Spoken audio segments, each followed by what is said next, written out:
மலரு அவங்க பெட்ரூம்ல அழுதுகிட்டு இருக்காங்க. அப்ப போஸ் சொல்றாரு, எல்லாத்தையும் களைச்சு விட்டுட்டு, இந்த வீட்டுக்குள்ள நடக்கிறது யாருக்கும் தெரியக்கூடாது, இல்லாட்டி உங்க அப்பன் கன்னியப்பனை நான் என்ன பண்ணுவேன்னு உனக்கு தெரியும் அப்படின்னு சொல்றாரு. மலரு பயத்தோடயே போறாங்க.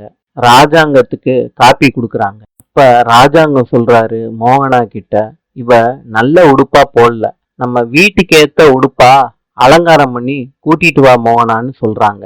இனிமேட்டு அத்தை மாமான்னு தான் கூப்பிடணும், ஐயான்லாம் கூப்பிடக்கூடாது, இந்த வீட்டோட மருமகனி அப்படின்னு சொல்றாங்க. நான் சொல்றது கரெக்டா சன்னியாசி அப்படின்னு கேக்குறாரு. அவரும் கரெக்டு தானேன்னு சொல்றாங்க. ராஜாங்கம் போஸ கூப்பிடுறாரு. போஸு எனக்கு மலர் கூட வாழ்றதுக்கு விருப்பம் தான்னு சொல்லிடுறாரு. நான் சொல்லாததுக்கு காரணம் பயம்தான் அப்படின்னு சொல்றாரு. மலரும் தமிழும் சிரிச்சு பேசுறாங்க. அவங்க கூட பூரணியும் சேர்ந்து சிரிச்சு பேசுறாங்க. ஈஸ்வரி மலரை எச்சரிக்கை பண்றாங்க, இந்த வீட்டு வேலைக்காரிய என்னோட மருமகளை ஆக்கிட்ட, அப்பனா இந்த வீட்டுக்கு வேலைக்காரி வேணும், கூடிய சீக்கிரத்திலேயே உன்னையும் வேலைக்காரியா மாத்திடுவேன் அப்படின்னு சொல்றாங்க. நீ உன் மூளைய போட்டு குழப்பிக்கிட்டே இரு, நான் எப்படி ஆக்க போறேன்னு அப்படின்னு சொல்றாங்க.